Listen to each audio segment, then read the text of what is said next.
Berita viral hari ini, kejadian misterius menimpa salah satu pendaki Gunung Kawah Ijen Bondowoso, Sabtu tanggal 7 Mei tahun 2022. Teka-teki hilangnya Debbie dari rombongan pendakian, sampai saat ini masih belum terpecahkan. Namun sebelum lanjut, biasakan menonton video sampai tuntas, agar kalian tidak gagal paham. Yang belum subscribe dulu ya, lalu tekan loncengnya, agar tidak ketinggalan info-info terbaru kami. Proses evakuasi penyelamatan Nanda Derby Ardian yang hilang dari kemarin hari Sabtu.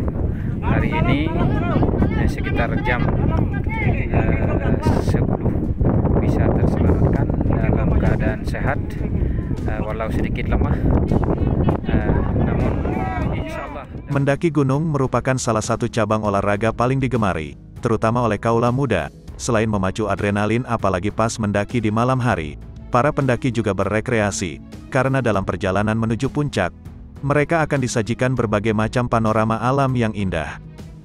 Namun ada kalanya sebelum mendaki, seorang survivor harus mempersiapkan segala keperluan, seperti kondisi fisik, mental, peralatan, dan bekal yang dibutuhkan selama perjalanan. Selain itu, ada hal-hal lain yang harus diperhatikan selama proses pendakian. Misalnya, tidak melanggar pantangan-pantangan alam, tidak mengusik makhluk-makhluk kasat mata penunggu wilayah tersebut. Barangkali apa yang terjadi pada survivor asal Ijen Bondowoso ini, bisa dipetik hikmahnya. Pasalnya, pendaki Gunung Kawah Ijen ini menghilang setelah ia berpamitan untuk buang air besar. Dilansir dari suaraindonesia.co.id, dan informasi yang beredar di media WhatsApp, bahwa Debbie beserta 7 temannya berangkat menuju Taman Wisata Alam Kawah Ijen sekitar pukul 1 siang menggunakan sepeda motor. Sesampainya di Paltuding, area tempat parkir TWA Kawah Ijen, mereka membeli tiket dan langsung mendaki beserta wisatawan-wisatawan lain. Tidak terlihat keanehan atau kejanggalan pada diri Debbie ketika mendaki menuju puncak. Sesampainya di Pondok Bundar di ketinggian 2.214 meter di atas permukaan laut, mereka sempat beristirahat, kemudian melanjutkan pendakian menuju puncak Gunung Ijen. Kondisi cuaca saat mereka mendaki, cerah dan tidak berkabut.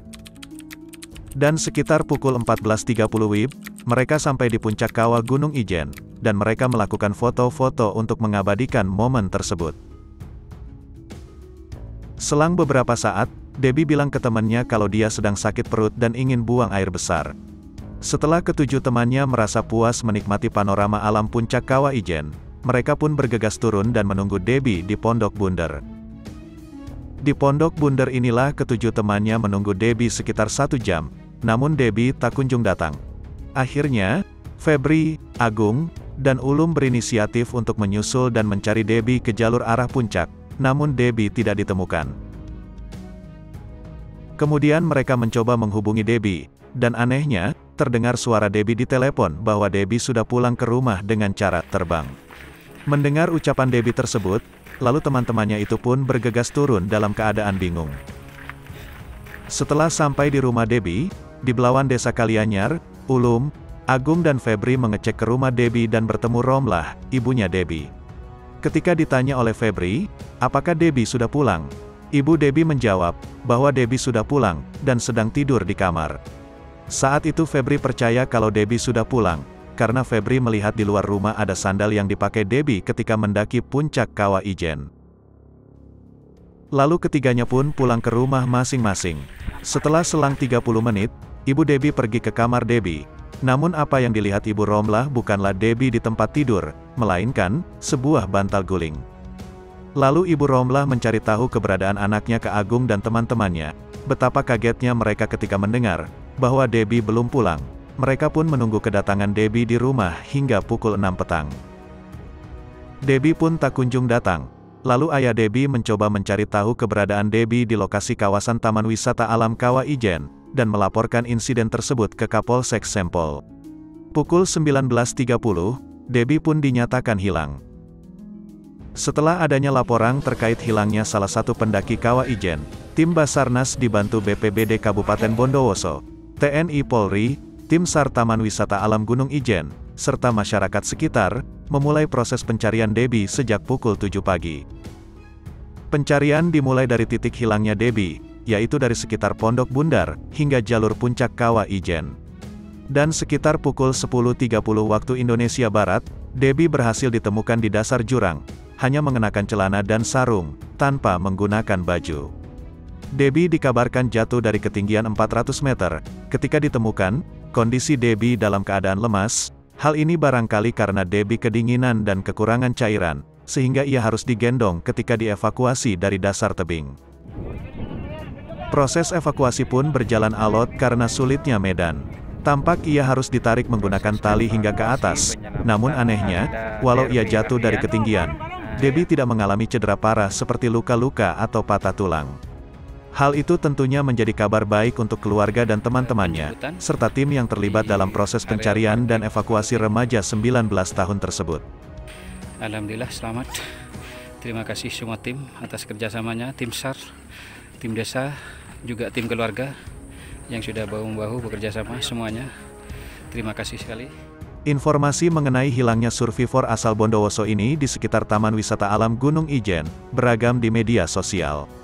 Versi lain menyebutkan bahwa Debbie mendaki Gunung Ijen Sabtu tanggal 7 Mei tahun 2022, sekitar jam 2 dini hari. Ia berangkat dari pos pantau Palduting bersama 13 pendaki lainnya, dan sampai di puncak sekitar jam 4 pagi.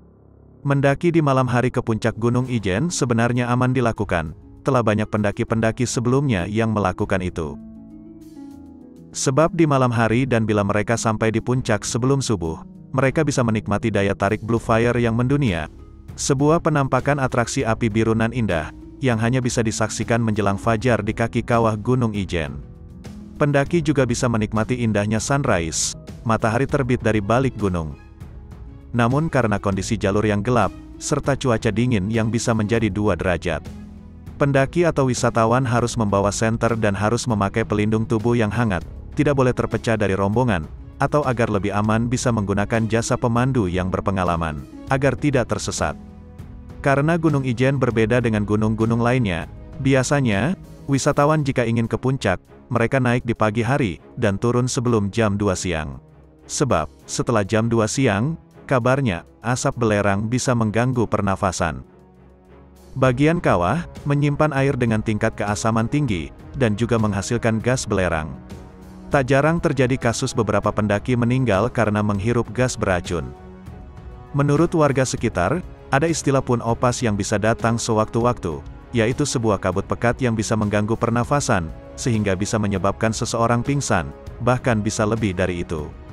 Untuk itu, sebelum mendaki, hendaknya bertanya terlebih dahulu di pos pantau Palduting terkait hal-hal yang biasa terjadi di Gunung Ijen dan bagaimana pencegahannya, sehingga hal-hal yang tidak diinginkan bisa dihindari.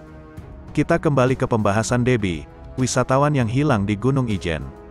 Setelah sekitar 2 jam berjalan kaki, akhirnya Debbie beserta yang lainnya, sampai di puncak sekitar jam 4 pagi. Setelah beberapa saat di puncak, tiba-tiba Debbie mengajak turun, karena tidak tahan dengan cuaca yang sangat dingin. Rupanya Debbie tidak mengenakan pakaian yang hangat. Hal ini terlihat ketika ia ditemukan hanya menggunakan celana, sarung, dan kemungkinan jaket biasa. Ketika dalam perjalanan turun dan hampir sampai di pos pantau Palduting, Debbie mendadak sakit perut. Lalu ia berpamitan ke temannya untuk buang air besar. Namun anehnya, Debbie kembali ke jalur menuju puncak, dan sejak itulah ia tidak kembali dan dilaporkan hilang, hingga ditemukan tim SAR di kedalaman sekitar 150 meter di sisi timur kawah. Barangkali ketika mencari tempat untuk buang hajat itulah, ia tersesat, atau karena kelelahan sehingga mengantuk, dan akhirnya, tanpa sadar ia pun terjatuh.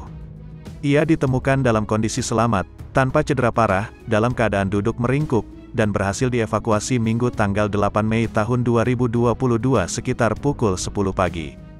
Kemudian ia diangkut dari puncak menggunakan troli penambang belerang, menuju pos pantau.